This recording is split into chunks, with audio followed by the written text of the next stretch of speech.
Good evening. I'd like to call to order the Southborough School Committee open meeting tonight, Wednesday, April 12th, 2023. The time is 6:34 p.m. First on the agenda is this is a night for special recognition. We have two members who were at the last meeting of the year, Jess Devine and Katura Martin.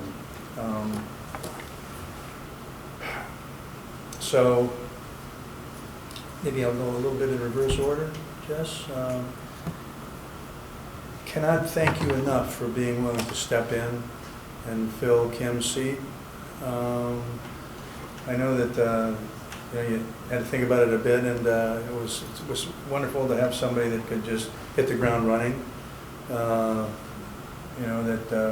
we knew and would work with us to the end of the year. So from me, a lot of thanks, for doing that, and probably fight to get you back on something or other. All right? Maybe someday. Do you want to? Anybody else have any comments about Jess, good, bad, or otherwise? Or? Well, given the opportunity, why not?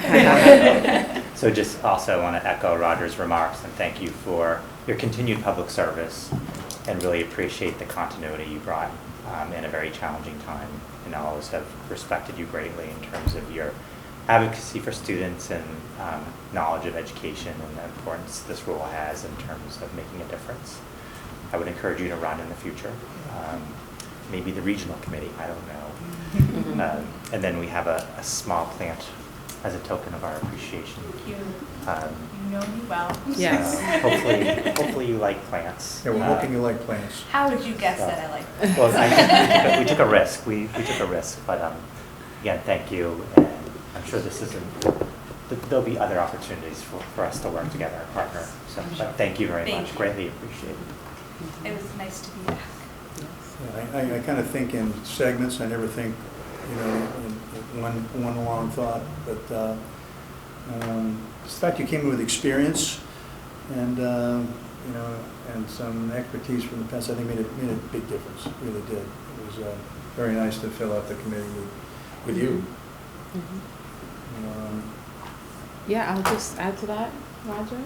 Just Please. Thank you for the time that you, I think, just dedicated to the committee, not just now, but previously. And I understand the commitment and the decisions you had to make in order to do that. And I really appreciate that you came in at that time. And I wish you all the best in the additional hours that you will have. But yeah, just thank you so much for coming on board at the time that you did. Appreciate it. You're welcome. And I'll go ahead and echo all of those wonderful sentiments. It really was so meaningful that you came to do this, and it's just wonderful to have you for even a short time. So yeah, thank you. Thank you so much. So the other member we have that will not be coming back is Katura Martin. With great sadness that I think this is happening, but I want to wish you the best also in all the free time you're going to be having.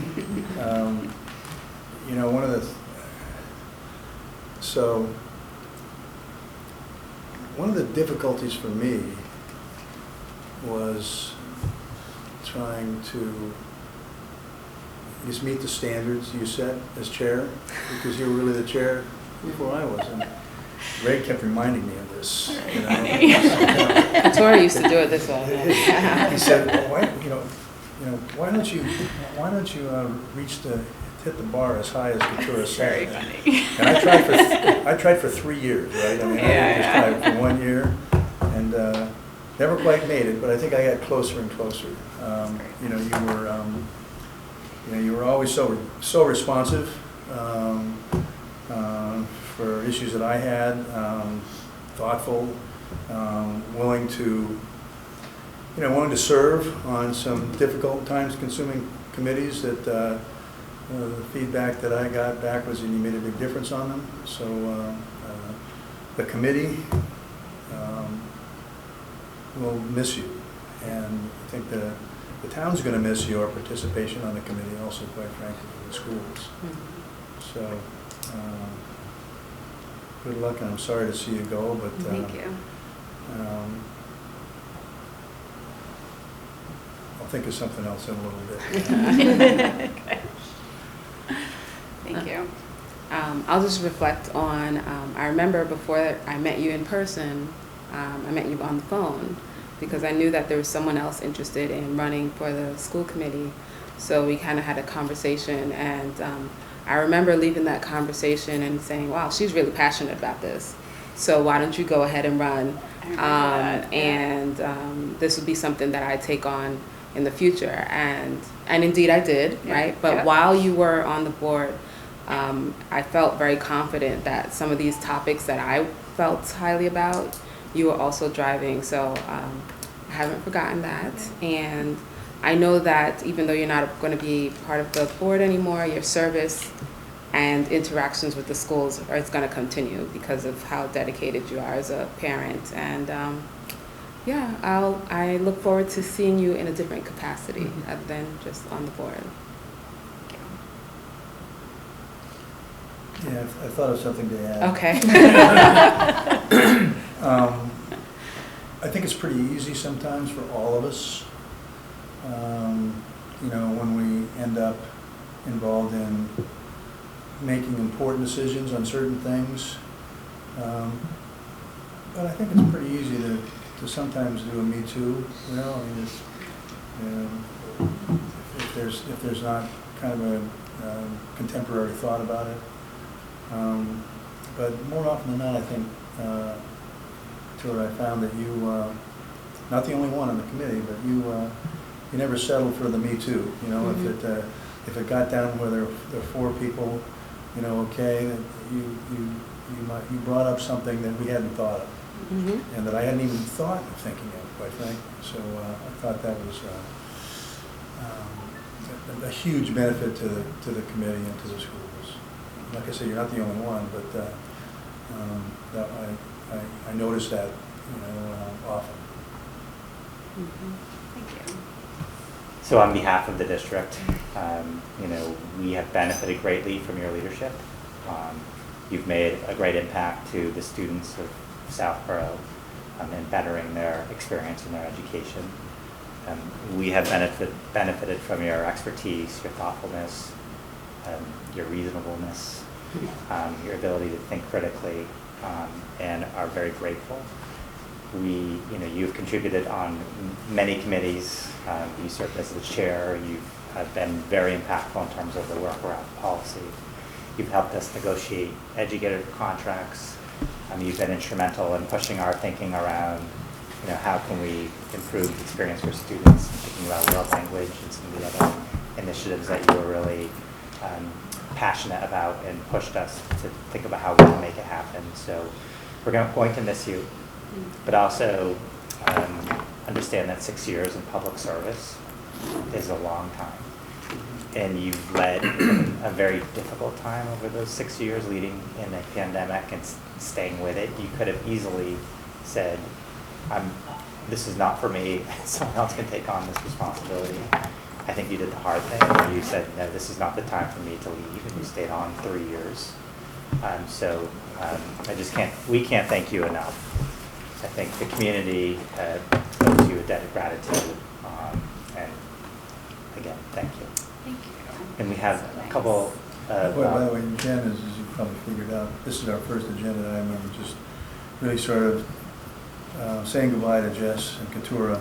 So I don't know if you have anything to add. But you didn't hear what we said, so I'm not sure you know what's really adding. We'll see if you agree with it. Yeah, I agree. I have a official citation to share with you. Oh. So this is the Commonwealth of Massachusetts the State Senate official citation. And it says, be it known that the Massachusetts Senate hereby extends its congratulations to Katura Martin in recognition of your dedicated service to the Southborough School Committee. Be it further known that the Massachusetts Senate extends its best wishes for continued success, that this citation be duly signed by the President of the Senate and attested to, and a copy thereby transmitted to the Clerk of the Senate. And it's signed by the President of the Senate, Karen Spilka, the Clerk of the Senate, Michael E. Hurley, State Senator James B. Eldridge. So Oh, nice. it's one token of our appreciation. I'm going to frame it and hang it in the kitchen Yes. so my kids know where I was all this time. And then we have a small token of Thank our you. appreciation for Aw. your years of service and So a small thoughtful. gift. Thank you so much. So, Do you want to pass the plant down? and we'll pass the plant down. I think we should have plants at every meeting. I know. Nice, nice look. Thank you so much. And is this a good time for me to say something? Absolutely. Yeah, and then we Okay. can have cake. Yeah, okay. No, it just has been such an honor to work with everyone on the committee.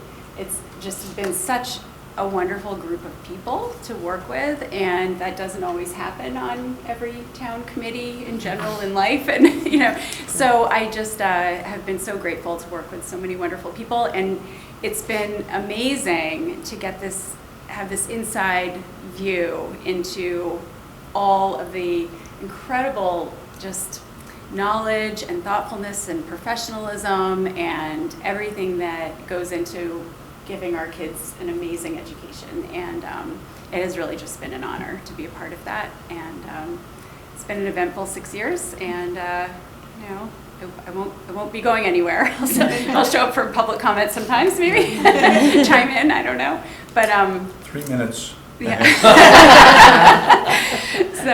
But anyway, so thank you so much for the nice words. That's very sweet, and it's been great. Thank you.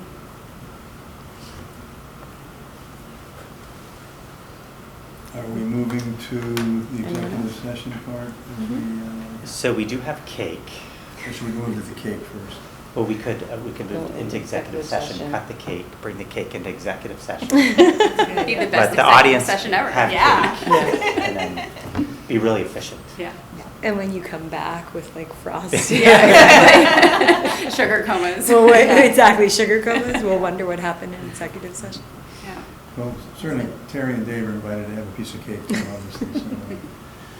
So, all right, so let's move into executive session. So I'll entertain a motion to move to executive session to discuss strategy with respect to collective bargaining with Southborough Teachers Association, ESPs, Unit C, due to my determination that a discussion regarding this matter in an open meeting may have a detrimental effect on the position of the committee, with the intent to return to open session after we have the executive session. Is there such a motion? So moved. Second? Second? Okay, moved by Kamali, seconded by Katura. This requires a roll call vote. Kamali? Yes. Jen? Yes. Jess? Yes. Katura? Yes. I vote yes, it's unanimous. And what's the time? The time is 6:48, and we will be returning to open session after this.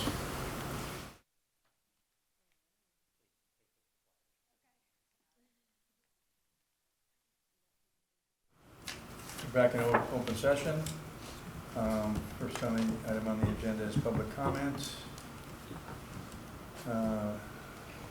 Seeing none, we move into new business. First on that agenda is Kathleen, Principal's Report. Happy to present. All right, so up first is the Finn School. Last month, the Finn School partnered with Chestnut Hill Farm and had farm staff present several presentations to students with wonderful interactive presentations on the life cycle of a plant. This hands-on presentation was to reinforce units of study teachers completed with their classrooms. During the presentation, students had the following themes reinforced. Plants are living things. They grow and reproduce like any other living thing. They follow Cyclic process, 5 stages of the plant cycle: seed, germination, growth, reproduction, pollination, and seed spreading stages. Students were able to dissect pumpkins, green beans, tomatoes, peppers, and other vegetables and extract seeds, which they collected to create individualized seed packets. Each student was also able to plant a pumpkin seed in their own grow pot container. In addition, the Chestnut Hill Farm has volunteered to assist the Finn School in preparing Finn Family Garden for planting vegetable plants in early May. The Finn staff would like to thank the SOS for their generous support in making this partnership happen. Also at Finn, they completed its 2nd annual Dance Fit fundraising event, and thanks to the tremendous generosity of Finn family members in the Southborough community, Finn was able to raise over $22,000 for the Finn SOS. Principal Ryan would like to extend a special thank you to Finn SOS leadership members Kim Wilson and Kristen Gold for organizing the event and making it a great experience for all Finn students. Moving on to Woodward. After several years without student concerts, we're pleased to share that tomorrow Woodward will be opening its doors to 2nd grade parents and families for our World Through Music concert. 2nd graders have been hard at work preparing for this concert, where they will sing a number of inspiring and inclusive songs from around the world. The song selections support the 2nd grade social studies unit, as well as the school and district goal of fostering culturally responsive and inclusive classroom communities and school environments.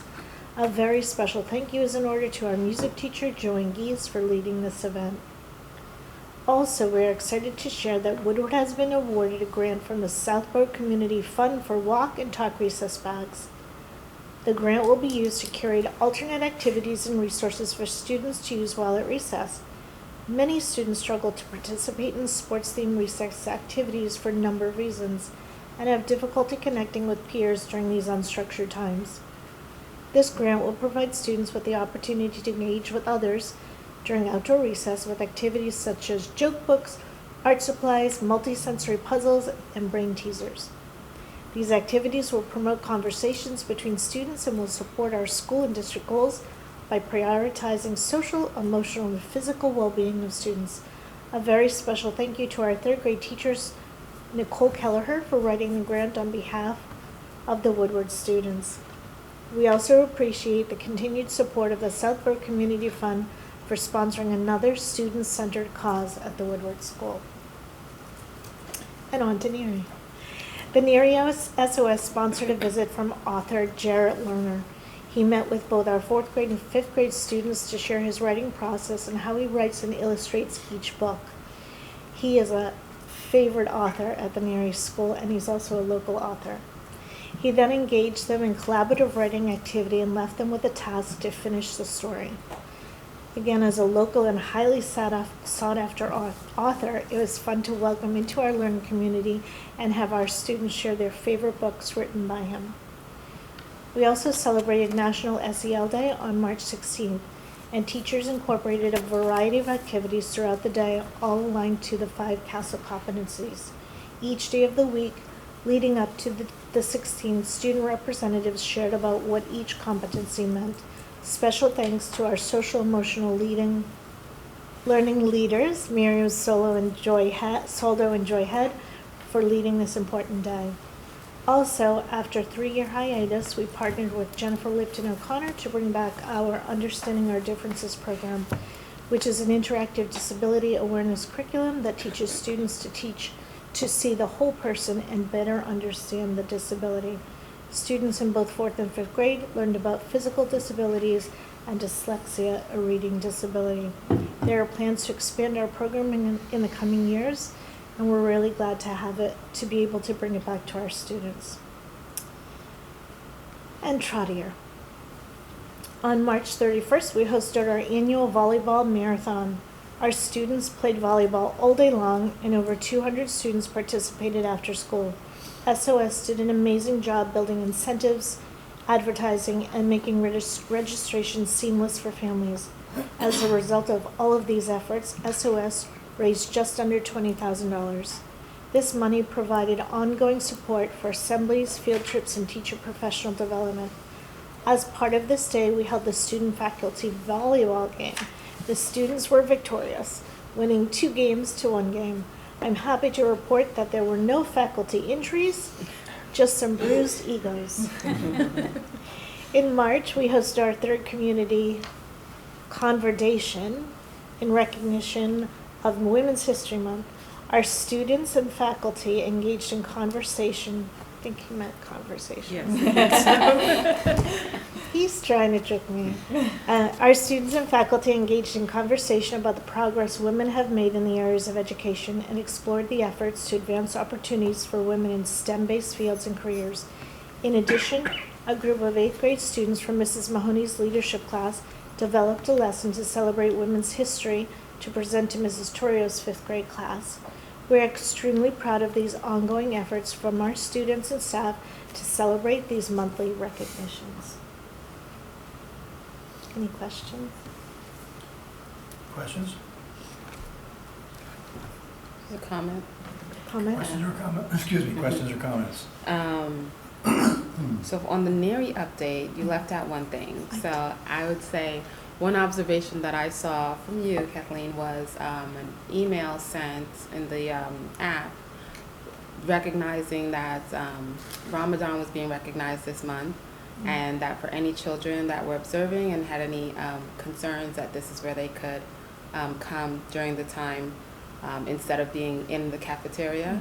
And I thought that was an excellent representation of just kind of being inclusive and recognizing that the schools are made up of so many different students. So I just wanted to make sure you brought that up. That was a collaborative effort Yes. from many staff members. I saw, and I felt that because I have 3 students in 3 different schools, and they all kind of, without me asking, made some mention of that. My fact-based child, that's at NARI, said, and did you know that it's the first time in 30 plus years that 3 different faith celebrations have fallen during this time, and it's not going to happen again for another 30 plus years. So I think that those kind of unscripted learnings that are happening was really nice to see that was happening. So I just wanted to. I saw the thread come from you and from your school, but if everyone else was doing it, that's great too. Thank you. And yeah, just the report just shows the eclectic amount of activities happening at the schools and different ways for them to learn and be engaged.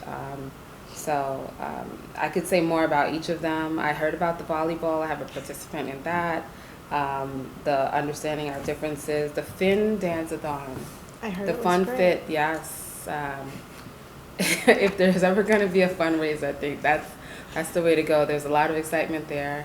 They came, each child had headbands and wristbands that were like, you know, very 80s sweat-a-thon kind of thing. I don't know. So yeah, just some really good creative things that I see happening at the schools. It's great to see. Thank you. Katura. I have a comment. So, as usual, I'm just going to comment on how I just appreciate all of the events happening at all the schools. And I in particular, just love hearing about the SEL initiatives. And you know, of all the things that I hear about at school, that I'm most likely to hear about, you know, from my kids about something having to do with that. I heard all about the dyslexia activity and how they had to try to look in the mirror and write while looking in the mirror. I mean, it was just so well done, I thought, because they really seemed to sort of grasp what was being shown to them. And I love that idea of the activity bags at recess at Woodward. That's such a good idea. Fantastic. Yes. So anyway, just wonderful to hear. So, Thank you. I'll pass those messages along to the other principals. Thank you. Anything else? All right, thank you. Legislative update? So I'll turn it over to Keith to talk about universal free meals with food services. Sure, excellent. So we did receive word that free meals have been extended for our students in Massachusetts for the remainder of the school year, which is a great thing. And there is a measure in Governor Healy's supplemental budget that would extend it for the 23-24 school year, but that is not yet approved. So we are making preparations in all different variations. We also are preparing for potential requirements that will come with that free meals, which may include breakfast in all of our schools. So Kyle Parsons, our food services manager, has been connecting with principals about just making plans. None of it is defined until we get this measure through the supplemental budget and it's approved, but we're doing some pre-planning now in order to be ready. So the hope is that we do learn about that sooner rather than later, but it does appear to be optimistic, and every opportunity we can to advocate, I'll certainly share that with Superintendent Martineau and engage the committee in involving ourselves with advocacy for this important measure. So hopefully we'll see it through before too long. Question. Keith, in the bill, have they said that schools will have to provide a certain level of data, like on an ongoing basis, so that they measure and all of that? Yeah, so what we've been required to do this year is, keep a very close eye on our student or families that qualify for free and reduced lunch or and other types of supplements. So what we've been doing is usually that type of reporting is done 3 times a year. We're doing it monthly to capture as many students as we can that fall under that criteria. So with that, it's a data share between our systems. It's obviously extremely confidential. We've been able to tie that up really tight. So on a monthly basis, when we get our number of meals, we are distinguishing how many are for free and reduced lunch qualified students and who are not. Okay. So those that are not go for reimbursement to the state. Those that are, the reimbursement for that free meal goes again to the federal government. So we are doing that type of analysis and tracking on a monthly basis.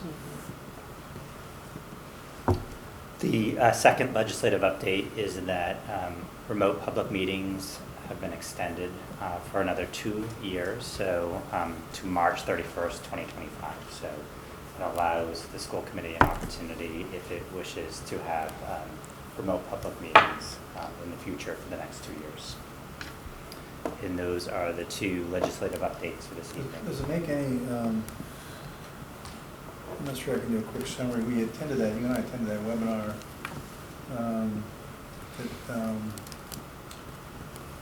who ran that? The MARS, the Mass Association of Regional Schools. And there were a number of school committee members and politicians from all over the state, and I just remember that the 2 or 3 things that came out that seemed to be similar. Well, I won't say similar. There were a lot of concerns about special ed funding. People spoke up. There were a few concerns about transportation funding. I thought there might be one more. I think the minimum local aid, Right. so it's currently at $30 per student. So communities like Southborough were advocating for $100 per student. So those were the 3 main advocacy points of that meeting. I think so, because they came up more than once. So I thought it was, I had attended that meeting before, I thought it was interesting, but those are the things that people were urging, the people in our legislature to try to move forward in some fashion. Now, I don't know what the chances are of any of that really happening successfully. I think in the past, special education, regional transportation reimbursement, and minimum local aid have all been areas where advocacy has been successful. So as a result, we typically see more funding than the governor has proposed in his or her budget. So usually it works. Right now, we're still going through the budget process at the state level, and we won't know what that looks like probably for another month or 2, which is unique to most years. Most years will have solid numbers for the state budget heading into May, but it might be July. Yeah, the time frame is not not necessarily good news as far as the time frame is concerned. That's all I had on that meeting. So are we into school choice discussion? Yes, so, so this evening I'll provide information around school choice. I know it's not new for the committee. It's required of the school committee to, if it decides to withdraw from the from school choice, to hold a public hearing before June 1st. So this evening is just informational, a little bit about it, school choice. The May meeting will be the public hearing and the school committee's vote to decide whether to withdraw from school choice. If it doesn't act, if this committee doesn't act, then it's presumed that the public schools of Southborough is participating in school choice for the upcoming school year. So a little bit about school choice. It's been around since 1991, so it's not new. And again, the goal is to allow parents or guardians to enroll children in a school district other than the district in which the child lives. And again, all districts across the Commonwealth are presumed to participate in school choice unless a school committee votes to withdraw from school choice.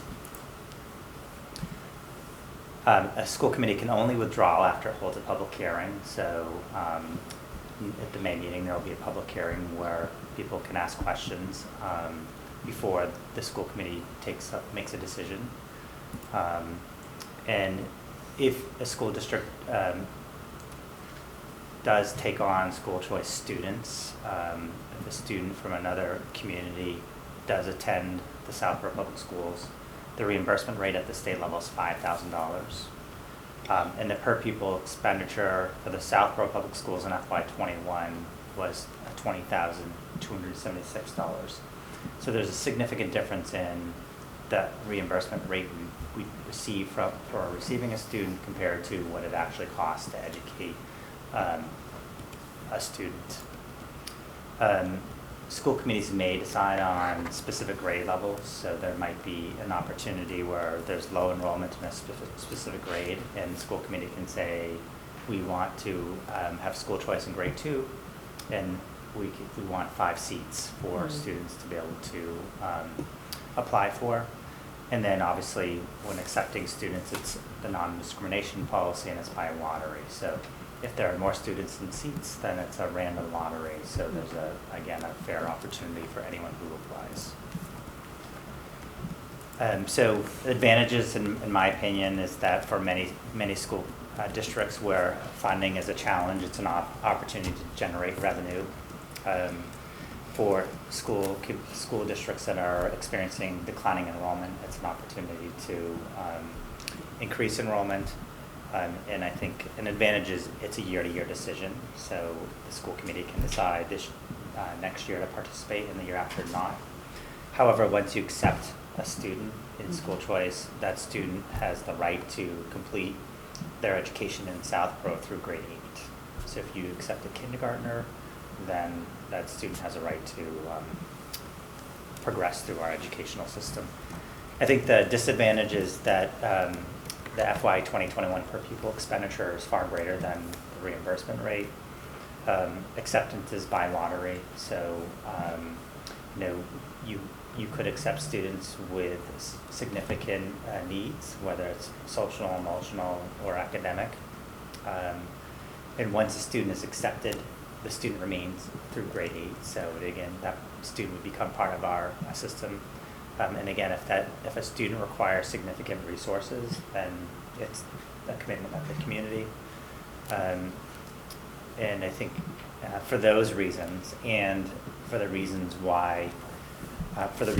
that we're just exiting the pandemic, and that we are trying to help our students build positive relationships, make sure our students are supported by having connections to adults, smaller class sizes.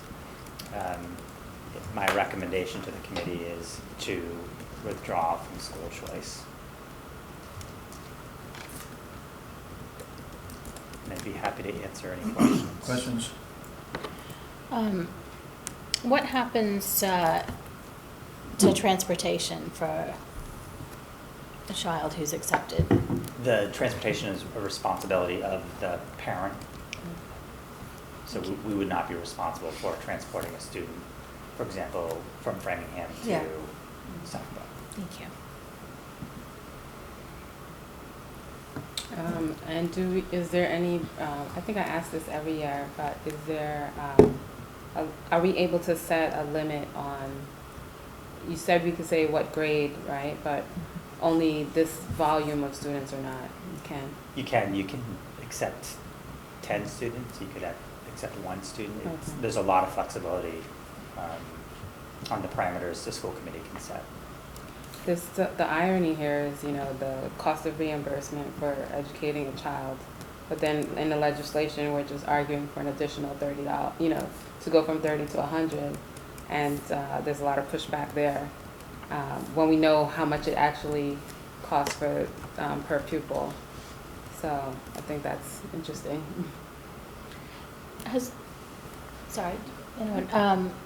Has there been any discussion about raising the reimbursement amount from 5,000? Yeah, I think there has been discussion at the state level of having more parity around the actual true cost of educating a student compared to the reimbursement rate. And I think until that changes, many districts will choose to withdraw from school choice.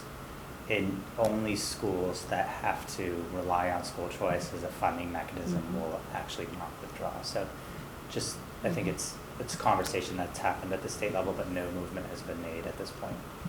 And that discrepancy between the 20,000 and the 5,000, that's based on a student who doesn't require all the additional services? Correct. So a student who receives special education services, the reimbursement rate is $7,500. So it's an incremental $2,500. But again, the per pupil rate for a student on IEP services is more than the $20,000. Yeah. Thank you. Questions? Set. MSP update? Yes, so Jason Malinowski, the chair of the NERI Building Committee, drafted a letter that went out to the community providing an update on where the NERI Building Committee is in terms of the process. The NERI Building Committee has met all the requirements of submitting documentation on the eligibility phase well in advance. We learned that the MSBA board will take up the Southborough's application to move from eligibility to feasibility at the April 26th MSBA board meeting. And if we're approved, we'll move into feasibility. And that is when the majority of the work of the NERI Building Committee will take place in terms of, what are the options? Is it a renovation? Is it a new building? Where is the building? So there's a lot more work that will take place as a result. So we'll have more information to share on the 26th, after the 26th of April. But we're very optimistic that we'll be invited into feasibility. There was one meeting that we did have at the MSBA board, and that is in the SOI that we submitted. We only spoke to Woodward being the school that potentially could be decommissioned if we thought there was a consolidation opportunity. After some discussion and thought, we actually met with MSBA board and also asked to include the Finn Elementary School. That will give us maximum flexibility and in the NERI Building Committee an opportunity to explore all opportunities. So it might be the Woodward building that makes sense to decommission. It might mean the Finn School, but again, it leaves every door open in terms of possibilities. And that was one change that we did ask for with MSBA. Yeah, I'm impressed with that, with the board, at least, I only see it through the meetings I attend.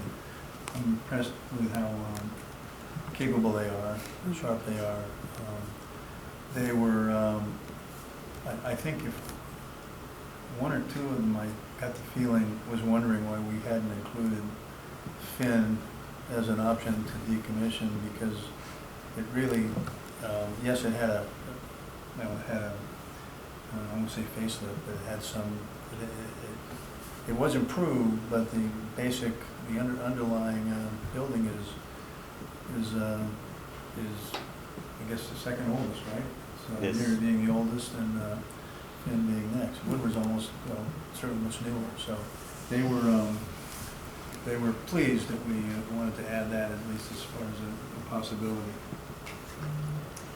And then the last update with the Neary Building Committee is just in terms of, with Katura, this being her last meeting, and Katura serving as the school committee liaison to the Neary Building Committee. It's an opportunity to think about restructuring in terms of membership of the Neary Building Committee. I did have a chance to speak with Jason Malinowski today. And one of the conversations we had, would it make sense to have one school committee member appointed to the Neary Building Committee, and then one community member at large who has construction background and experience? That is an area where I don't think the Neary Building Committee represents right now. So that's one idea that Jason wanted me to share with the committee, and we think it's needed in terms of that construction expertise, and rather expand the committee and add more people with Katura's departure of the committee. This would be an opportunity to kind of restructure what that looks like. Now, do we need to, right now, we have 2 committee members on that committee, 2 school committee members on that. Would we need to vote to reduce that to 1? Or is this is a discussion that if we don't object, then Jason will, be able to go forward and try to put out some, feelers to get some at-large construction expertise onto the committee. I mean, it seems to make sense to me, especially since I don't think the chair of the committee thinks it makes sense to try to expand the numbers. So, any similar thoughts? I'm not sure we need more than 1 representative on that committee, and if we do need some construction expertise for sure. So, but what do folks think? So to answer the first question, I don't think we need to do a further notification. I do think that, yes, continuing to have at least 1 person from the school committee on there, as Jason and others are looking for someone with that construction background.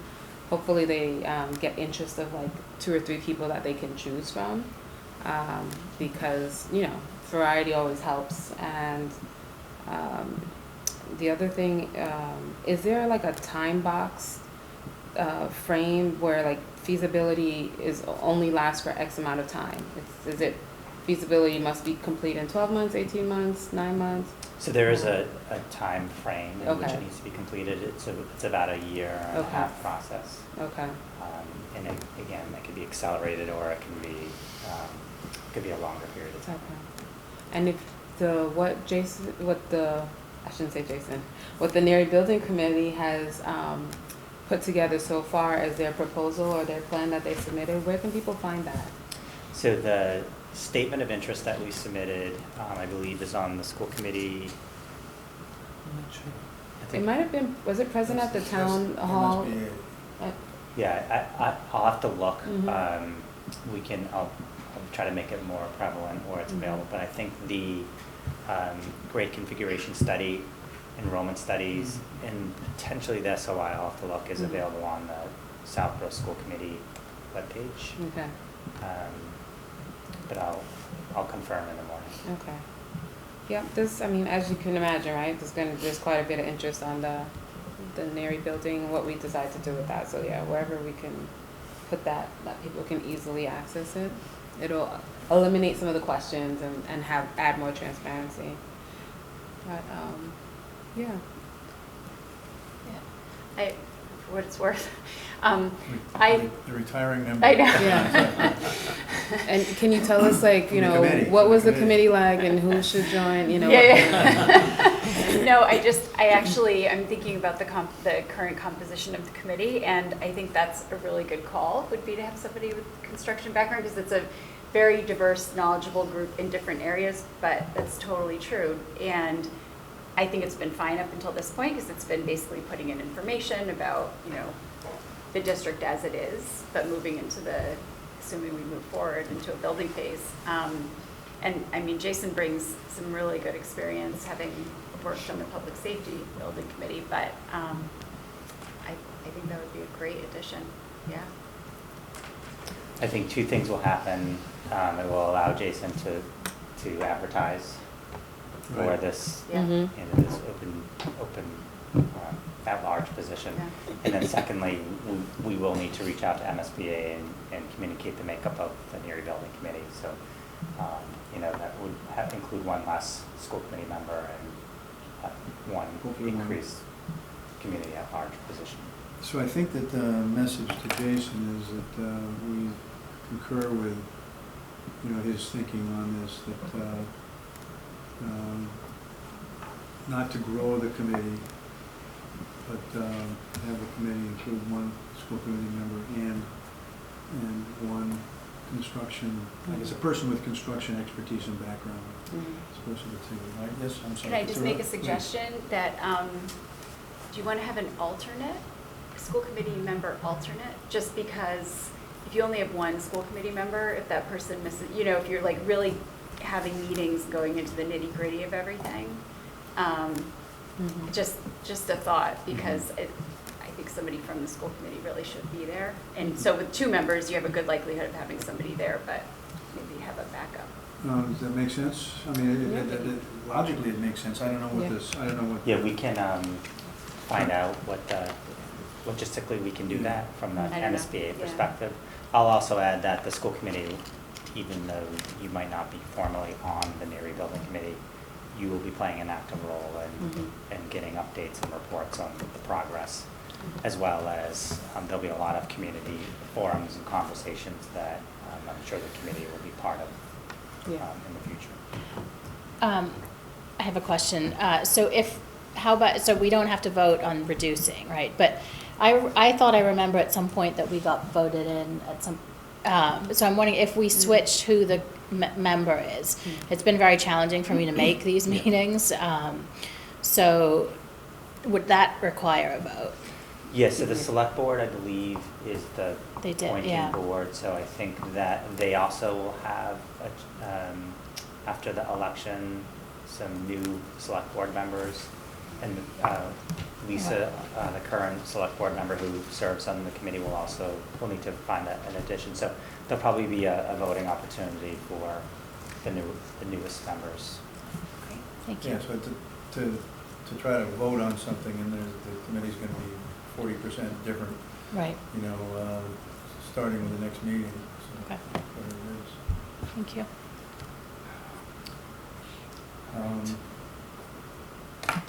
Town meeting recap? So just want to thank the community and the citizens for our approval of the pre-K through 8 Southborough budget.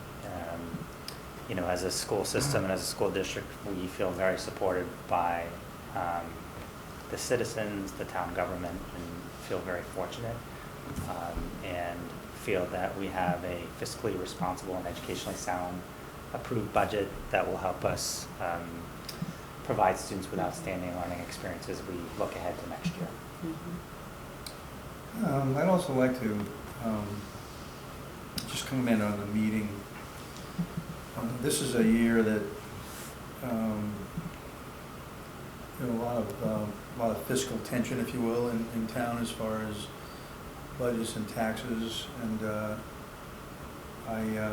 the fact that we didn't really need anything but agreement from the town citizens about our budget, especially in a year like this, I think speaks really well to the job that the district did in working on the budget process through months.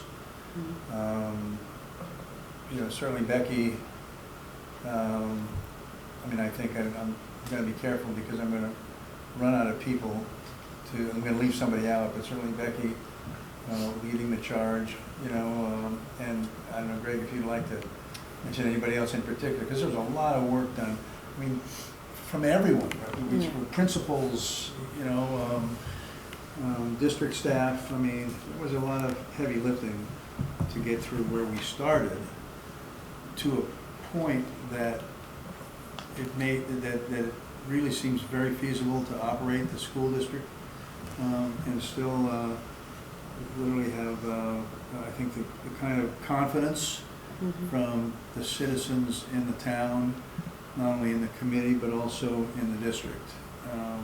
So it was really very gratifying to see that dynamic in this particular town meeting. And a lot of people should be, you know, should feel pretty good about the efforts that they put in that really resulted in this kind of success. Yeah, I would agree. I think the finance department, you know, has a lion's share of the work in terms of synthesizing and helping develop reports and sending information back to a larger leadership team. So they were definitely instrumental, but I think everyone played an important role. And I think we're always reminded that it's really about, the budget is not about money, it's about creating experiences and what type of learning experience do we want to create in the classroom for our students. So a lot of conversations around teaching and learning and resources and educators and how do we support our educators goes into the process. So it's far more than just publishing a budget, but really thinking about what we want to accomplish. Yeah, and I should, I think I want to make sure that I also point out that the select board and the advisory board, we met with them, you know, one could expect in this kind of environment that the focus would be, how can you save more money, how can you save more money? I think they had and it was interesting the number of questions we had about, do you feel this budget is going to enable you to provide the children a good, sound, and rich education? And that's really where they were coming from, and certainly a lot of tough questions about a lot of things, but you know, to have both those boards be so supportive, I think also speaks highly of the district, and I think to some degree the school committee also. So everybody should feel pretty good about that. Solar feasibility. Keith? Yeah, so one thing that we would like to renew is an opportunity to look at the solar options that we have available to us. This is a group that met very frequently and then was responsible for the solar farm that's on top of Algonquin, which is yielding some positive results. We actually have a display in Algonquin's hallways that is showing the daily return on that, and we're starting to get there. But certainly the opportunities for solar, and then looking forward to the new rebuilding project as being another opportunity, is going to be on the horizon. Certainly a topic for this group, which then can relay back to the new rebuilding committee as we make those types of preparations. So the goal is for Greg and I to reconvene this group for the end of the school year to discuss where we are and where we want to go, and get some directions, and hopefully have a solid plan for the 23-24 school year looking forward. So we are looking forward to the opportunity of regrouping. It's been a while, and I think we're overdue, and it's going to be nice to kind of get together and see what other types of resources we can tap into. Any questions? School committee agenda and packet distribution discussion? So this resulted from a public comment that was made at the combined meeting requesting that the full packet, including all of the backup materials, be provided to the community in advance of the school committee meetings, so people can prepare and read and do their homework for the meeting. So I did have a conversation probably with the most important person in terms of this process, and that was Cheryl. So I asked Cheryl, my thinking, the con or the disadvantage, in my opinion, of having the packet released at the same time to the community is that it's really a business meeting for the school committee, that it's an opportunity for you to do your work and making sure you have the information in advance so that you're prepared to answer any questions. So part of the discussion that I had with Cheryl was, can we release the full packet on Monday so the committee gets the packet on Friday? The full packet gets released to the community on Monday. Where we landed was that the packet's ready on Friday. There's really no reason why the packet can't be published on Friday, and there's no reason why the committee can't respond to any questions by saying, thank you for the question, we'll get back to you with a response at the meeting. So, the packet is ready on Friday. Publishing it Fridays is not a hardship for us. Northborough School Committee did vote to release its packet on Fridays. So what I'd like to have happen is Northborough, Southborough, and the region be the same, so that we're not navigating different timelines for different communities, because that can be challenging. So the fact that you mentioned Northborough is releasing Friday is not a way to guilt us into also releasing. Well, maybe a little bit. You said answer questions, so I'm assuming what you mean is, it's certainly just my one vote, if you will, is, unless you're voting on this, is certainly makes sense to release everything at once. Questions, I presume, would potentially come in email, because we're not going to have a question come in public comment that we're going to answer. So if we got email before the meeting, we would then potentially be able to speak to it during that agenda item that you spoke to during the meeting. I guess that's the way I'm thinking it would work. I think, so logistics of it. I'm thinking too that, obviously you are members of the community. You attend, Friday night events, Saturday, and you're on the soccer field, and someone comes up, oh, I noticed in the packet. So it's just it's just we just have to, if people are going to have information, and I think it's just being prepared to how will we respond if someone asks you a question about the packet, which is not an issue, I don't think. So I'm just trying to think of how this is going to affect me as a school committee member, but if it's released on Friday, say there's a hot topic, say it was the school calendar or something, something like that. It's released Friday, and I was a school committee member, and people are all looking at it, and I'm at the soccer game on Saturday, and somebody starts talking to me about it. A little bit awkward, right? Because I can't talk about it yet because we haven't had our meeting yet. Well, but so isn't that the answer? Didn't you just? So I mean, that's basically going to have to be our. In other words, that's something that we'll discuss at the school committee meeting. So I can't really talk about it yet. I mean, I guess this is going to have to be the standard answer. I can't really talk about it yet. Public comment is a great opportunity. Yeah. Come to public comment. Because I'm just, I can't talk about it yet. But you can also. We can listen. You can consider. Listen, but I can't have a real conversation with you about this because we're not in session.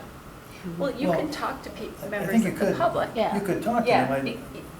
Sorry, go ahead. Go I ahead. just don't think, Yeah. somebody say, well, how are you going to vote on that? You say, well, Right. that's not something that I could discuss until we have a full discussion on this, and that's one of the things that really leads to how people vote. But I don't think you have I actually don't think there's a problem having an opinion on something. No, I guess I without just getting see to it is leading awkward, a right? little bit more to awkward situations. I'll just, can I add, being on the school committee leads to awkward situations. So it's not, doesn't feel new. I just feel like it's just Different timing. It's just the timing might be different. It's Yeah. going to be more focused conversation. So, people would approach any of us in various forums to talk about something that was on their mind, just like on Thursday, right? And I'm interested in we need more plugs, like outside the school, just like something random. Whereas now they can focus on what's actually listed on the Yeah. agenda because they know it's coming up like this next session. Yeah. I mean, so I hear what you're saying out of concern for how we field the question, but I think we're prepared for it. Like we're already in that. Yeah, I mean, you already get the Yeah. questions and Out of things. concern for the three of us that. Yeah. So when I come up to you, I'm sorry, member of I'm the sorry, I public. really don't have an opinion on that until we have a meeting. Now, I really wonder though, and I might be wrong, that there may be a better sense here than I have.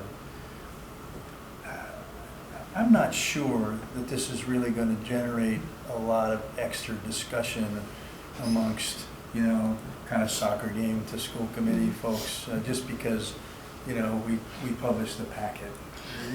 I mean, if you think about it, 99.9% of parents don't actually read the material, so they talk about it through rumor or other Right. people. And so I think you're going to have the same amount of discussion, except for that really small percentage who really reads everything carefully. I mean, so I think it's a great indicator of transparency. Yeah. Right? That I don't think is going to be difficult. Because I think it's, the indicator of transparency is not going to cause a lot of difficulty, I don't think. So I think it's a good thing to do. Yeah. I agree, and you have the whole information there, where people are less likely to be speculating and talking about, well, what if this, what if that? You can refer to the agenda. Yeah, now the packets, you've got the agenda, and you've got the packet, those are separate. So Cheryl will post the linked agenda. So, Right, the linked agenda. Yes. I got it. yeah. Your memorandum is something that only comes to us. So like they would see the presentation that is going to Yeah. happen Yes. in advance. yeah, so nothing is really Change. secret. No. Right. There's no, I think to the point of transparency, and I think what I've heard in, Northborough and the region and Southborough is, I wish I had that information pre-meeting so I could study and be prepared. Well, and sometimes if something only gets communicated to the school committee through public comments, and that's why we encourage folks to send an email, sooner than later, which at least potentially gives us an opportunity to comment on it during the meeting. Things get delayed a month, right? I mean, if it comes in public comment, well, right, that could be something that would be discussed next month. But if we really haven't thought about it, it wouldn't make sense to try to formulate opinions on it. So I think it could I think they have. generate in a good way, like, for example, again, like hot topics, like most of the time people aren't going to look at the agenda, as Jen said, like 99.9% of people are not going to read this before a meeting. People did not think there would be hot topics tonight. Yeah. But, when there's something big, like the school calendar or something, that's a topic of conversation, and there's gonna be a presentation on it, and there's a presentation in the packet, and people will go read it beforehand, I bet there'll be a lot of questions beforehand that will make the public comment section, you'll have the comments beforehand. So that'll be interesting. It'll generate more more feedback. I'm going to miss you because you've taken both sides of this argument in one conversation. Well, no, I was never against it. I was just thinking. Thinking. Caution. Thinking out loud about, is there a way that this could generate something that could be sticky for for True. school committee members, like in a make things I think that the difficult. transparency benefit is so far outweighs any perceived difficulty. I think some sort of conversation that might come up that possibly wouldn't have come up. But I think, like Kamali said, a lot of this is, a lot of these conversations happen anyway, right? Yeah. I know that, like, as we begin to vote on this, I think I just want to add that this is a plug why public comment is so beneficial, because this came up as part of public comment. And now here we are about to vote on it, right? Excellent, an excellent point. So, and it's happening across the 10 schools. So, just another plug. Okay, Okay, so we will start releasing the packet on Fridays moving forward. Do we need to vote? I don't think so, just Mhm. more of a procedural. Thank you, Cheryl, in advance. Yes. Mhm. Yeah. so we need to ratify the agreement with the Southborough Teachers Association, ESP's Unit C. Yes, so I'm pleased to share with the committee that we have successfully negotiated a 3-year contract with the Southborough Teachers Association Unit C for a 3-year contract to be in effect as of the first day of the 23-24 school year, and will continue in effect to and including the day prior to the start of the 26-27 school year. I'll just share that the negotiation sessions were very professional, collegial, faculty and student-centered, and I think it's a fair agreement, one that I think values our ESPs, and one I think that they feel supported by. And I'd just like to, again, there's a lot of people involved in putting these things together, but I think Heather probably deserves at least a shout out, as well as Becky, some others perhaps. Yeah, I think the human resources team, the HR finance team, Keith and Stephanie play a role. So there's a lot of people behind the scenes helping move this work forward. The association presidents. So there's a big team. But Heather and Becky and the human resources department, Nina Wall, do a lot of work in terms of data collection and getting ready, making sure that we have good information as we go into the negotiation sessions. All right, so I would, and we can certainly have a discussion if we like after this. I'd entertain a motion to ratify the Southborough School Committee and Southborough Teachers Association memorandum of agreement for Southborough Teachers Association Unit C, the 3-year contract, which will be in effect as of the first day of the 2023-24 school year, and will continue until and including the day prior to the start of the 2026-2027 school year. Is there anything else that should be a part of this motion, or so I would entertain a motion to approve that. So moved. Moved by Kamali. Is there a second? Second. Seconded by Jen. This is not a roll call vote. I think this is just a committee vote. So all in favor? It's unanimous.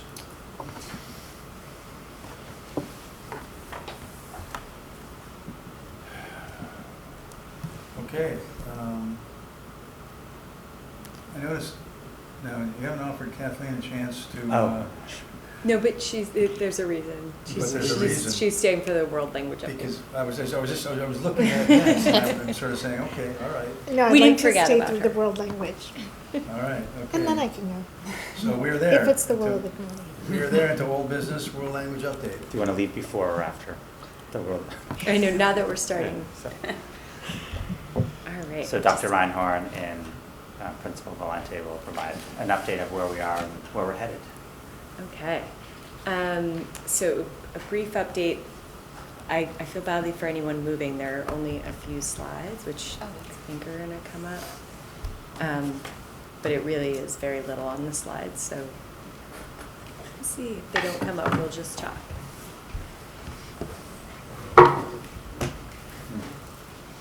The slides are as much to focus us as anything. Yeah. Let's I try. think the yellow or the orange. No, it's good. That's pretty good though. It's good. There you go.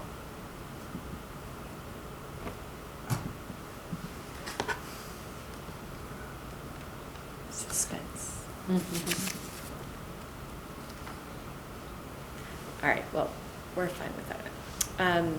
So we wanted to just provide a brief update about where we, as Greg said, where we have been and where we are heading. So we thought we would start by just talking, oh, there we go. Might as well show our world language. First, just thinking about the last couple of years and the program that we've had at the Neary Elementary School. So Kathleen was going to share a little bit with us about what we've done and some reflections and what we've learned. Yeah, so first of all, we're sad to see Esther Valverde Collado move back to her country of Spain. We were fortunate to have her for the past 2 years, and she's done a wonderful job building a 2-year curriculum for our world language program. Just a couple of thoughts I want to share about lessons we've learned or observations we've made is just that students are really curious and have a thirst to learn more about different languages, cultures, traditions. So that's been exciting at the Neary School to see that. We've also, again, had the real privilege and opportunity to hire a native speaking language educator through our partnership with the Spanish consulate in Boston. So that was really a benefit for developing the curriculum, to have her as a really great, just great in her position. And then the ability, again, speaking to her knowledge and her experiences, just be able to share her personal experiences growing up in Spain and traveling through Europe, and she's able to deepen and enrich our students' learning opportunities. And it's been a wonderful 2 years, a great experience for our students. So I'm excited about this because I've seen the excitement and just the opportunities that it's provided our students. So building from that experience, that the program at Neary was what's referred to as a flex program. So an exploratory program that is not so much focused on language proficiency, but on cultural awareness, and there is some language exposure built in, but it hasn't had any direct impact on the program that's offered at Trotter, because there's not actually an expectation that kids are coming out of this program with different, with a dramatic change in their language proficiency. So with Esther moving back, and with the interest from the committee and from our, from the district in continuing the program, we took the opportunity to reflect and say, how do we want to go forward, as opposed to just continuing what we were doing. So thinking about going forward, I'm going to sketch what we're exploring, and there's a lot of work underway. We're looking at shifting to what is referred to as a FLES program, which stands for Foreign Language Elementary School Program, which has a goal of developing language proficiency. So obviously cultural awareness and all of those things are still components of the experience, but it is specifically intended to be part of, a multi-year opportunity for our students to develop language proficiency, and the goal would be for it to flow into our existing secondary school world language programs, and would lead to ultimately some shifts, because we would expect that students would come out of elementary school with greater language proficiency. So we also want to take advantage of the research around students' neuro flexibility pathways and developing neural pathways at young ages. And so what we're looking at right now is starting at the younger age. So starting at FIN, and then in the coming years developing the program to run through all of the elementary schools and then flow into the middle school.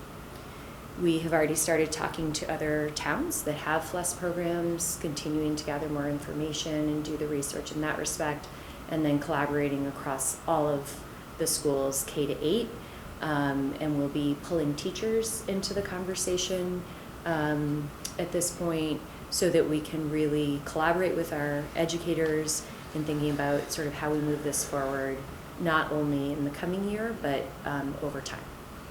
So that is where we are, and we're excited about, really a long-range commitment to building this program and this experience for our students.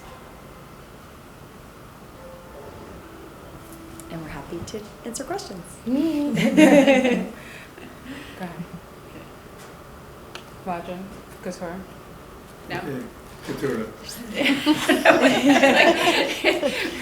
Well, I'm thinking, so we're going from flex to flex, is that? Exactly. Flex to Flex flex. to I'm gonna come back flex. to my seat I over like here. it.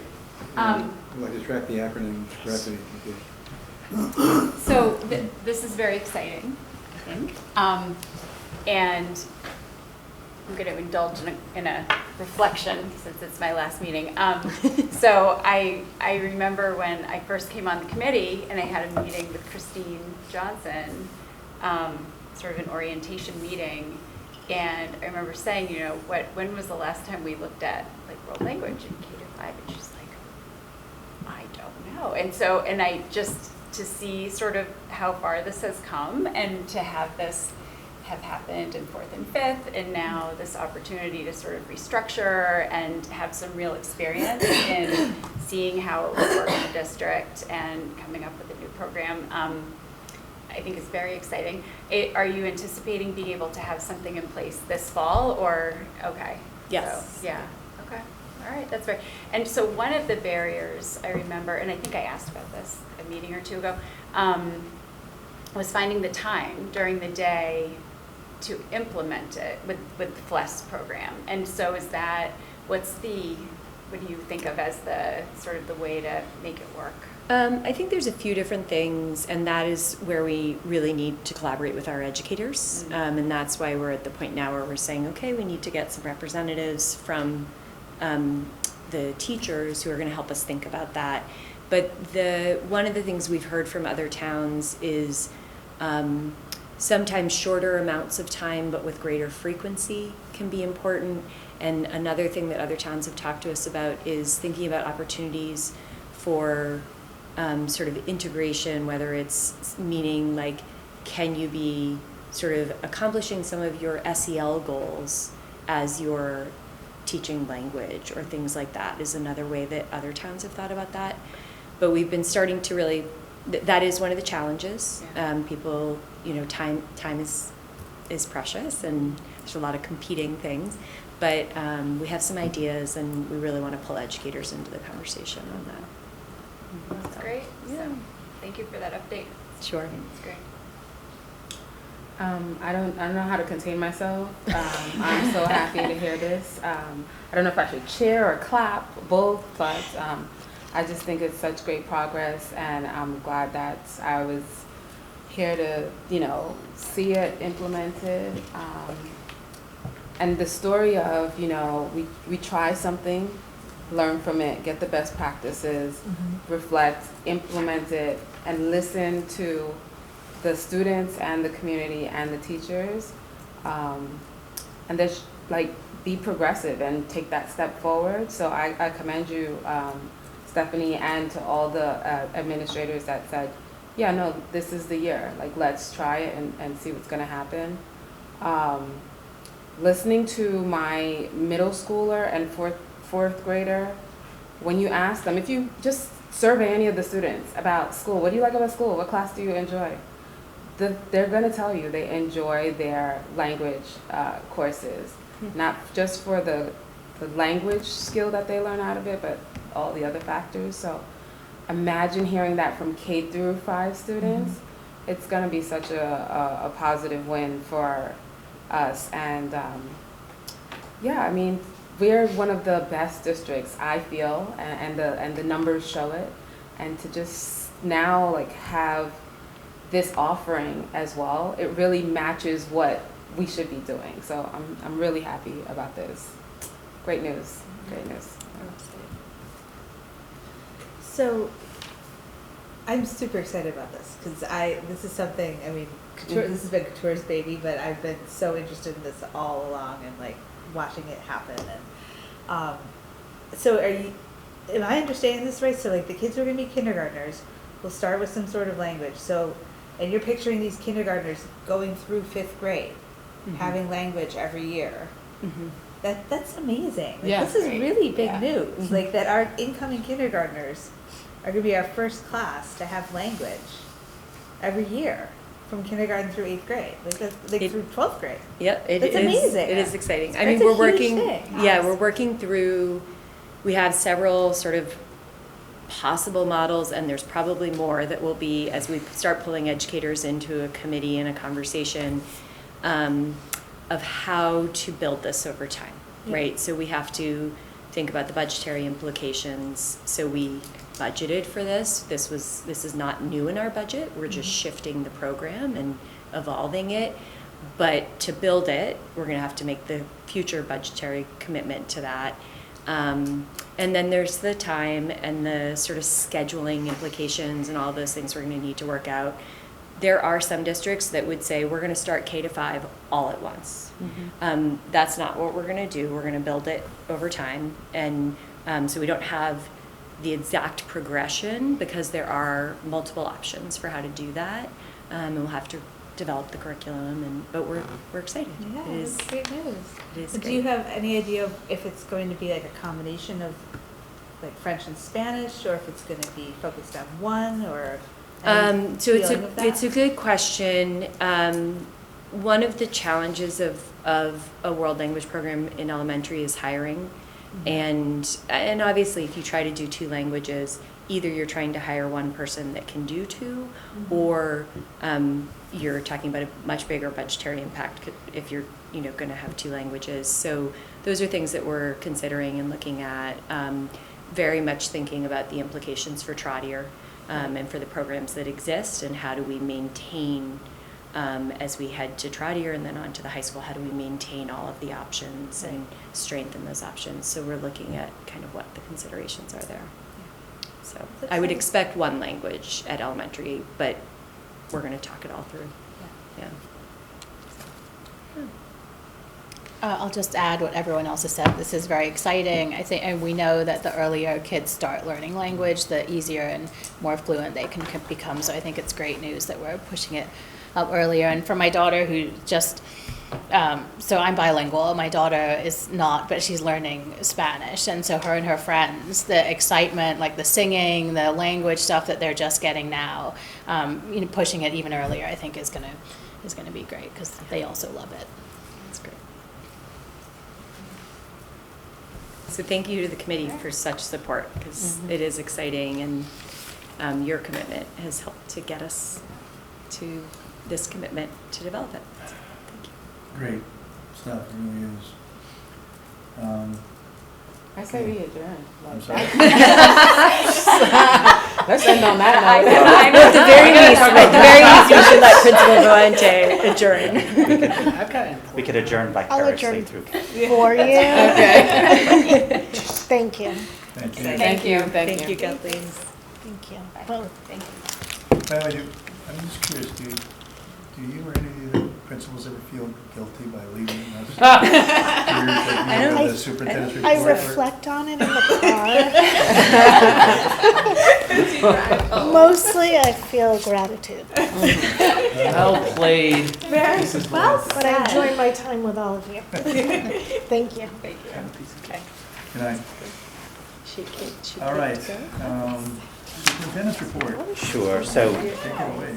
in your packet is the enrollment report as of March 28th, 2023. So as a leadership team, we've been having a lot of conversations around shifting faculty based on enrollment numbers, so looking at number of sections.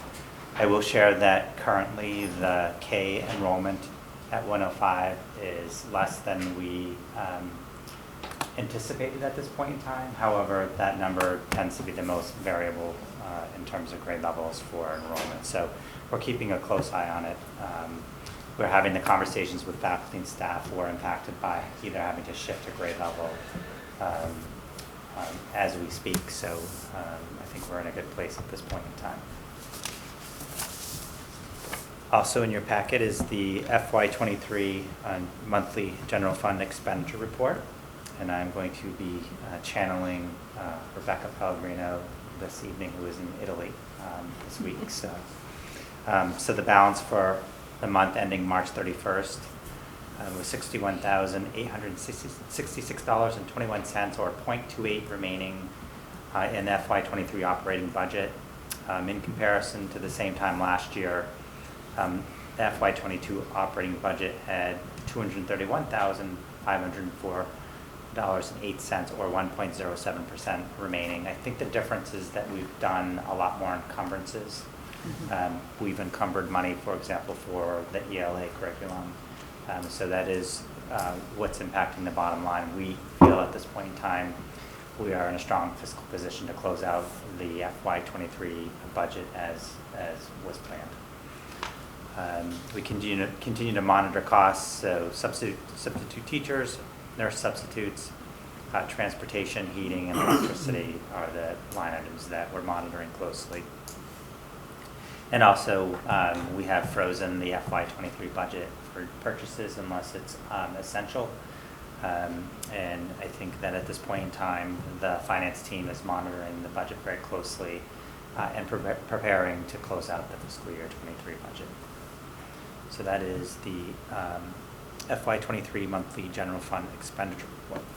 So I'll entertain a motion to approve the Southborough Public School District fiscal year 2023 budget monthly general fund expenditure report as of March 31st, 2023 until audited. Is there so moved? I so moved. Moved by Kamali, seconded by Second. Jen. Any discussion? All in favor? It's unanimous. All right, so also on to grants. So I'll speak to the ESSER grant and then turn it over to Dr. Reinhorn to talk about two exciting grants. So the district has $1,564 left in ESSER 2. 1,000. Yeah, so we already have plans for that money. So we have, for all intents and purposes, have expended the ESSER 2 fund. We have until September 2023 to expend these funds. We have not expended all of our ESSER 3 funds in anticipation that we'll use these funds to kind of reduce the fiscal year 24 budget. So the balance in that grant is $210,610.57, and we have till September 24 to expend these funds. But as presented in the budget presentations for FY24, we do have plans for expending those funds. And on more exciting news, Dr. Reinhorn will speak about the Genocide Education Grant and a literacy grant that we received. Okay. So the Genocide Education Grant, in December of 2021, Governor Baker signed into law an act requiring genocide education in middle and high schools in Massachusetts, about the history of genocide and really teaching about the origins of genocide, not just about the horrific sort of final stages, but the very beginnings and how does a place get to that point. And they promised at the time of the legislation that there would be funding, and that funding came. So this grant was, we had to apply for the grant, but we were awarded a grant. And our teachers at the middle school have been engaging in some professional development, supported by Brittany Burns, who is our department head at the high school. There's also been work done around updating some units, creating new connections, and it's really been a collaboration between our social studies department and our ELA department, because the opportunities for genocide education are bridging across both departments. So this is a 2-year grant. The money that is here is this year's portion of the money, and then there will be more money next year that can support further work. It can also support supplies, and it supports survivor visits, which has been done historically and will continue to happen at Trotter. So a lot of exciting work, and that will be ongoing. The second grant, the Accelerating Literacy Learning Through High Quality Instructional Materials grant, is the grant that we were talking about a lot during the budget process, but we did not know yet whether we were approved for it, and we were. So this is fantastic news, as you can imagine, because that is a large sum of money. I'd like to first thank Megan Kelty, who has done a tremendous amount of work participating in a network with DESE around selecting and evaluating materials, which made us more competitive applicants for this grant.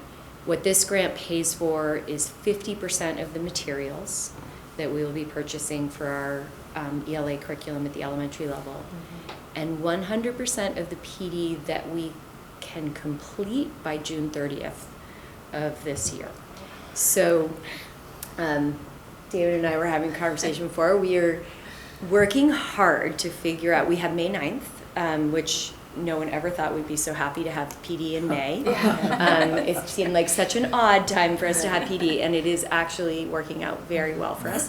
So May 9th, we will be providing PD to all of our gen ed teachers, special ed teachers, ELD teachers, reading teachers, SLPs, SLPAs, ESPs, and library media specialists and administrators. So it's about 150 people who will be receiving the initial PD related to Wit and Wisdom, which is the name of the curriculum that we will be adopting. And then we are working to try and get a second day before the end of June, and if that's not possible, then we'll be looking at how to do that, as we come back or in the fall. So very, very excited about the way this is supporting us and moving forward. Excellent. Can I share a frustration? Yes. Just frustrated that, although we're very grateful for the funds and the grant, that some of the timeline expectations that are placed on us are just unrealistic. I mean, Yeah, So really we bad. just learned with this grant, Yeah. We learned in third few week weeks of March ago. or something. And now they're expecting us to expend a significant amount of money, which doesn't always align with what we'd really like to do. So we're working with our Teachers Association to try to be as flexible as possible, and but also understanding that the end of the year is a very busy time, and it's going to be challenging to make this work. And they won't be flexible in the deadline? No. So they I think some of it stems from the fact that they're using ESSER money, and so they're creating deadlines that are ahead of ESSER deadlines. But there are many districts in the same boat as us that have, and many people have given the feedback that we now have the money, but we don't have the time, and we can't use the money for stipends, and we can't use the money for substitutes. So we have very little opportunity, and they've heard the feedback, and I think some of what's going to happen is that us and some places won't be able to spend all the PD money, and some of it will go back. And then there's going to be this game that's played around, does it get reissued, and do they get extensions, and I don't know exactly what will happen, but we're going to do the best we can, and we will use every penny of the materials part, and then we're going to do the best we can around the PD. So. Well, that's great. Great Yeah. work. Yeah. And can I just Very add? good work. I just add so there has been a committee of educators working thank on you, this, looking at evidence-based resources, thinking about what makes sense in terms of curriculum to move forward with. So a lot of work by a lot of people have positioned us in a place where we're in a great position to move forward with this money. And it's been no small undertaking, and Dr. Reinhorn has been obviously instrumental, Megan Kelty and a whole team of educators have been really instrumental in making some of the decisions. Yes, thank you. We're going to have an opportunity to hear from Megan at a future meeting, and I'm sure, and you will hear. Well, yeah, exactly. Well, I'll be watching. The rest of you can tune see the in. packet Right. already. Yeah, exactly. But it's yes, there's been a committee with representatives from both districts, from all different, from every grade level, from special education, English language department, reading teachers, and they have worked incredibly hard in the meetings and outside of the meetings to contribute to this sort of shared decision-making process. And it's, yeah, been really important, and the principals as well. Would it be possible for us at some point, and it may be tied to this meeting, to get an overview of what the new curriculum, what this new packet is, so that the community can know, because it's a large chunk of money and the grant's great, Yes. but That is exactly That's what what this Megan's meeting going to will be. present Okay, on. Yes. great, So thank it's almost like I put the cart before the horse, because I'm telling you, like, we're going to buy this, but I haven't taken you back a step to say, here's what we've What it is. decided and Yeah. here's the curriculum. But Megan is going to present about the process of deciding, but really what she's going to focus in on is telling you a little bit about the program and what you can expect and what we're excited about and some of the implementation plans. Great, So thank that's you. coming soon. Yes. Awesome. Is there a way that we can just recognize all these faculty that's writing these grants, and yourself as included? I mean, just such good work in the type of grants, the variety. Ms. Kelleher did one earlier that was mentioned. Other than saying thank you. And cake. And Yes. you could do cake. Yes. But I think it's just really great. So it's on top of curriculum planning and teaching, and then to think through and apply to these grants and stay on top of the deadlines. I mean, thank you. Appreciate it. That's all. So also in the superintendent's report is the revolving account update. So in the packet is the balance sheet for revolving accounts. So the revolving account balance for facility rental is $264,094. And the finance team did add a encumbrance and expense column just to see what expenses are forthcoming. And then an extended day, at this point in time, the revolving account balance is $166,879. And we have about $43,000 encumbered. And we will end the fiscal year for SEDP with 3 months of funding of expenses that we plan to maintain moving forward with the program. So we're right where the finance team projected we would be at this point in time. And then lastly, turn it over to Keith to talk about capital planning and the auditorium rooftop unit. Yes. So also included in your packet is a memo from Brian Fantoni, our facilities manager, with a detail of the auditorium rooftop unit here at Trotter, which has unfortunately one compressor went, then 2 compressors went, and now we're on one of 4.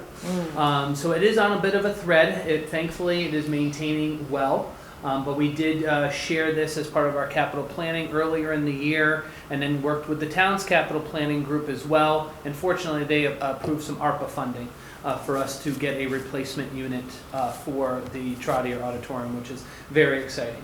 So a couple things to mention in regards to that. Due to it being an energy conservation measure, we took advantage of some Massachusetts general law for those energy efficiency types of projects that do occur. And with that, we partnered closely with our town. John Parent is the facilities manager for the town, and also helps with the green community projects that we've benefited from, the lights here, and different things throughout our schools. But we did lean on him for guidance and support. We have connected with a contractor who is approved by National Grid to help us navigate this for the purposes of energy efficiency. So we do have a proposal in hand to have the unit replaced with a more higher efficiency model, but honestly, in kind, it's going to be very similar. The benefits that we are adding to this project is connected to the energy efficiency, which is the controls.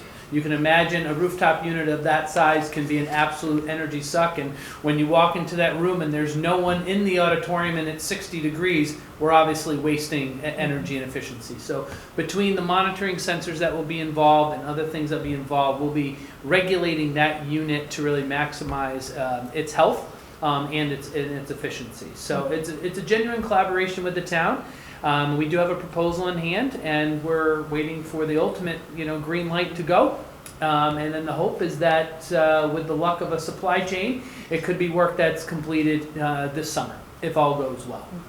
But it's a large unit, so there will be a crane probably right outside the band room, which will bring the unit up, and it is a large-scale project. So we would like to do it when we're not in session, but certainly Principal Hirschek and I will connect if needed, and we'll mitigate any type of interruption that it would cause. So real thank you to the town for their support for this. It was one of those capital items that was on the list, but it got accelerated due to the failure of a few of the compressors that failed. What do we have running at Chartier during the summer? Not much. Okay, that's good. So Yeah. then that Nothing formal at all, and certainly nothing from any of our programming. Okay. Our programming will be at other schools as well as SCDP will be at Neary. So yeah. Trotter will be relatively vacant, not completely. So paving project Yeah, that's and a right. rooftop unit installation. Yes. So 2 significant projects. Yes. Right. And we hope to time them and dovetail them well, so we don't want a crane sitting on fresh pavement. This is, So- That's a good Yeah. point. We're going to work on that. Yeah. Yeah. Great. Roger, didn't we need Do to we need vote to to vote approve the grants? I thought Becky said no. It says on the agenda we do, but do we not? Yeah, technically you do.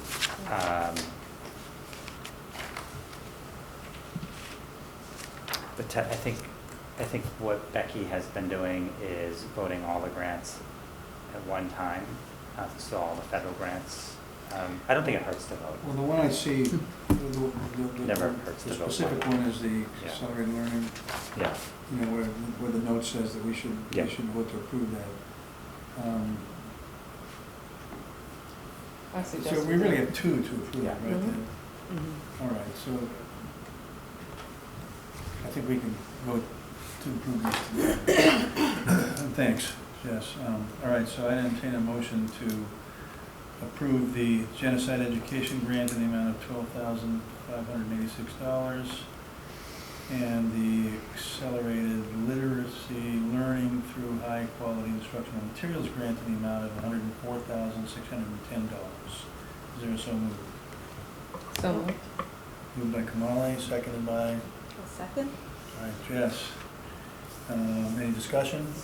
All in favor? Unanimous. Thanks. And that concludes the superintendent's report to the committee.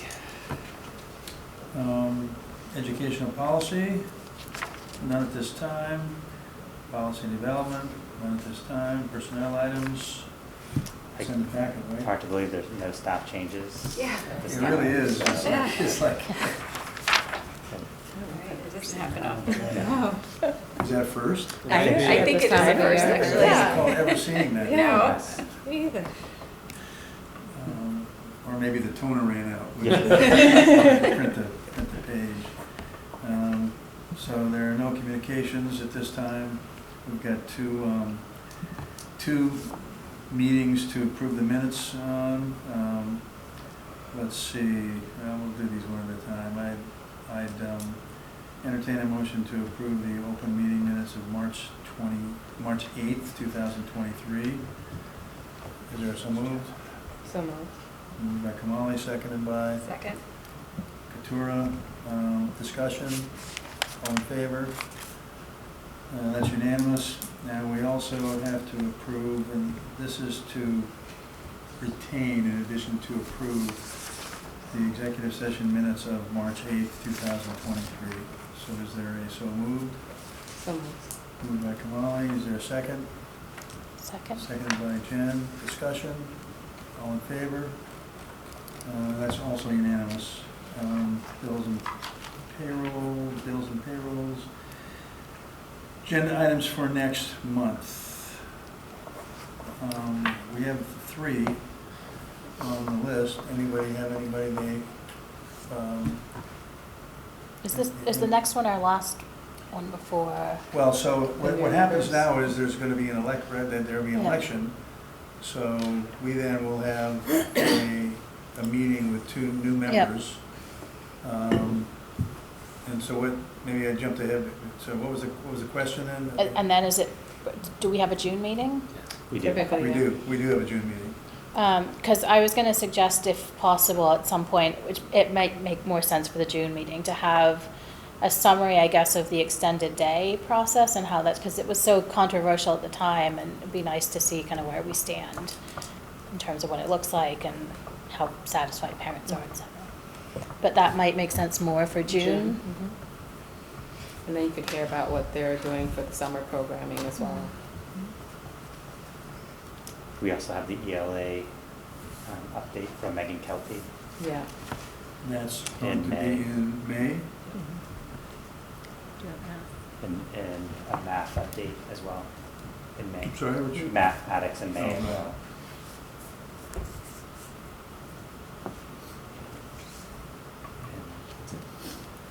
Now, what I did this time, which I haven't done, is because I see a draft agenda, right? I tried to just send it out right away, or at least as soon as I could right away, to give the committee a heads up in case you wanted to add something in before it actually got posted, right? So people like that. It works. That's what I'll do for the next meeting. Okay. Public comments? I have something to share. Yay. Well, I'm not done myself, but that's okay. You go ahead. Okay. Well, then I'm waiting. I'm gonna pull the chair's prerogative here. No public comment. Yes, So, Superintendent. just a quick, the Coalition for Equity had a music and cultural festival held on March 31st, so it was a well-attended event.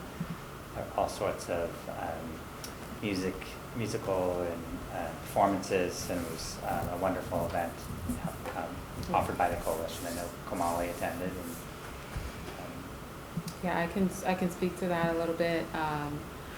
I'll just tell you, you'll be proud to have seen like just what's developed. It's only year 2, and the attendance has increased.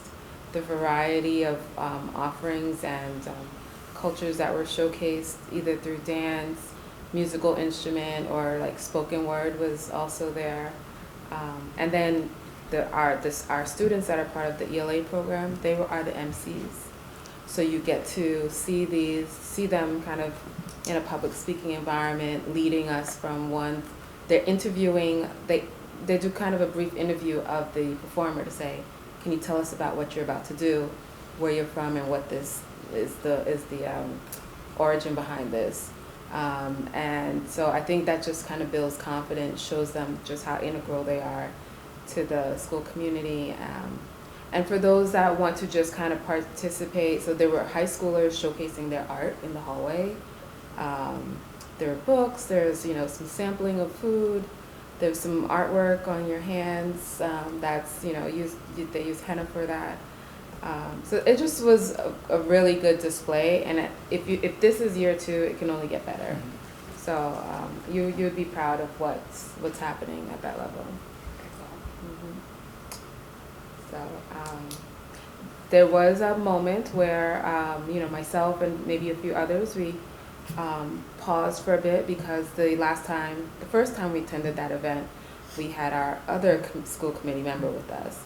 So Greg, myself, and Kim, we all sat next to each other last year and attended that event and took photos, and to see where it's evolved to and that we're missing one person, it kind of gave us some pause to really see what can change in the space of a year.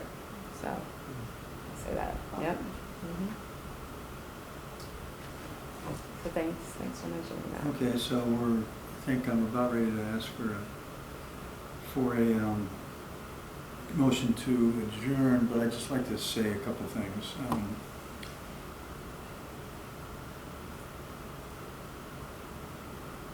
This has been, obviously I'm coming back, okay, with two of the members here, okay. But this has been a really great committee to work with. I've been on a lot of committees in this town, I mean, a lot of different boards and committees. And I honestly think that this might have been the most rewarding committee I've worked on. You know, present company excluded, the members they're bright, thoughtful, committed, respectful, and willing to work hard. And collegial, especially where, you know, committee members' backgrounds here are diverse, okay? People sort of come from different places where they work, and activities that they do, and so a lot of what we do is collaborative, different ideas that don't always agree, you know, come together, and yet the committee seems to find a way, has always found a way to basically, you know, work out a solution that makes sense for everybody.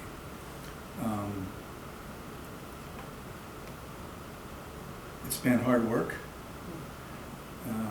Everyone here has been willing to work hard, and I kind of look at this as a planned breakup. You know, there are two. When we lost Kim, it wasn't a planned breakup. It was an unplanned breakup. But two of you I'm really going to miss working with. And Jess and I go back, you know, before, you know, we've come to, you know, take this role for the rest of this year, and two of you I'm really looking forward to continue to work with. But it really has been enjoyable for me to work with this group. It's one of what is, I think, the best committees I've ever been on. So with that, I entertain a motion to adjourn. So moved. Is there a second? Second. Moved by Kamali, seconded by Jen. All in favor? That's unanimous, and the time is 8:46.